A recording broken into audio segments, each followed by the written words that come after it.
2019 തിരഞ്ഞെടുപ്പിൽ ആറ്റിങ്ങലിൽ യു.ഡി.എഫിനെ സഹായിച്ചെന്ന ബി.ജെ.പി നേതാവിന്റെ ശബ്ദരേഖ തള്ളി യു.ഡി.എഫ് സ്ഥാനാർത്ഥി അടൂർ പ്രകാശ്. ശബ്ദരേഖ കെട്ടുകഥയാണെന്ന് അടൂർ പ്രകാശ് റിപ്പോർട്ടറിനോട് പറഞ്ഞു.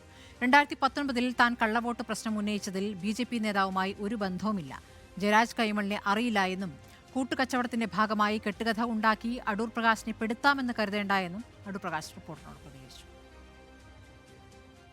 2019 അടൂർ പ്രകാശ് ഉന്നയിച്ച ഒരു വിഷയമാണ് 1,14,000 വോട്ട് ഇവിടെ കള്ളവോട്ട് ഉണ്ടായിരുന്നു. അത് ബി.ജെ.പി നേതാവായിട്ട് എന്ത് ബന്ധമാണ്? ഏത് ബി.ജെ.പി നേതാവിനാണ് ഇതിന് ബന്ധമുണ്ട്? കൂട്ടുകച്ചവടത്തിൻ്റെ ഭാഗമായി കെട്ടുകഥയുണ്ടാക്കി അടൂർ പ്രകാശിനെ കൂടി കൊണ്ടുവന്ന് അതിൽ പെടുത്താമെന്ന് നിങ്ങൾ ശ്രമിച്ചാലും അടൂർ പ്രകാശിനെ കിട്ടില്ല. അതിൽ പലരുടെ വിവരങ്ങളുമായി ഇപ്പോൾ ഈ പ്രചാരണത്തിന്റെ ഘട്ടത്തിലാണ് ഇങ്ങനൊരു ശബ്ദരേഖ പുറത്തു വരുന്നത്. ആ ശബ്ദരേഖയുടെ ഉടമയെ തനിക്ക് പരിചയമേ ഇല്ല എന്നാണ് അടൂർ പ്രകാശ് പറയുന്നത്. എന്താണ് അദ്ദേഹം വിശദീകരിക്കാൻ ശ്രമിക്കുന്നത്? അങ്ങനെയാണ്. ഈ ശബ്ദരേഖ പൂർണ്ണമായും തള്ളുകയാണ് അടൂർ പ്രകാശ്. അടൂർ പ്രകാശിന്റെ പ്രതികരണം പൂർണ്ണമായി കേൾപ്പിച്ചിരുന്നെങ്കിൽ അതുകൂടി അദ്ദേഹത്തിന്റെ വാചകങ്ങളിൽ നിന്ന് വ്യക്തമാകുമായിരുന്നു.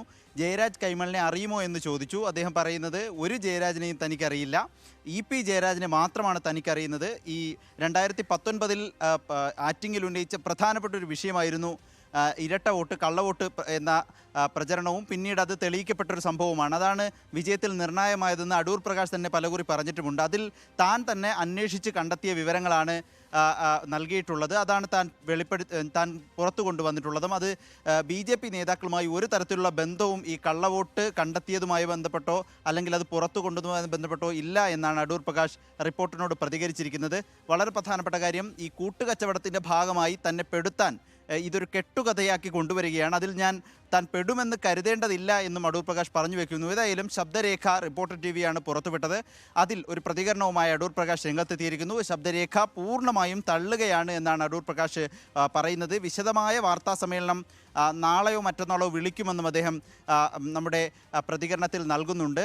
വിശദമായി തന്നെ അതിന് മറുപടി പറയുമെന്നും അടൂർ പ്രകാശ് പറയുന്നു. ഏതായാലും ജയരാജ് കൈമളിനെ അറിയില്ല എന്ന് തീർത്തു പറഞ്ഞു വെക്കുകയാണ് അടൂർ പ്രകാശ്. ഈ സംഭവവുമായി ബന്ധപ്പെട്ട്, ഈ ശബ്ദരേഖയുമായി ബന്ധപ്പെട്ട് ഒരാളെയും അറിയില്ല, ഈ സംഭവം തന്നെ അറിയില്ല എന്ന് അടൂർ പ്രകാശ് പറയുന്നു. 2019 കള്ളവോട്ട് പ്രശ്നം ഉന്നയിച്ചതും അത് പുറത്തു കൊണ്ടുവന്നും കണ്ടെത്തിയതുമെല്ലാം അടൂർ പ്രകാശ് തന്നെയാണ് എന്ന് ആവർത്തിക്കുന്നു അടൂർ പ്രകാശ് MP. UDF-ലെ സിറ്റിംഗ് MP ആണ് അടൂർ പ്രകാശ്. UDF സ്ഥാനാർത്ഥിയായി മത്സരിക്കുകയും ചെയ്യുന്നു. ആ പശ്ചാത്തലത്തിൽ ഈ വിവാദത്തിന് വലിയ മാനങ്ങളുണ്ട്. പ്രത്യേകിച്ച് LDF, BJP UDF കൂട്ടുകെട്ട് എന്നത് കൂടുതൽ പ്രചരണം നടത്താനിരിക്കെയാണ് അടൂർ പ്രകാശ് ഈ ശബ്ദരേഖയെ തള്ളിക്കൊണ്ട് രംഗത്തെത്തിയിരിക്കുന്നത്. സ്മൃതി. ശരി, അതിൽ പലരോടാണ് വിവരങ്ങൾ.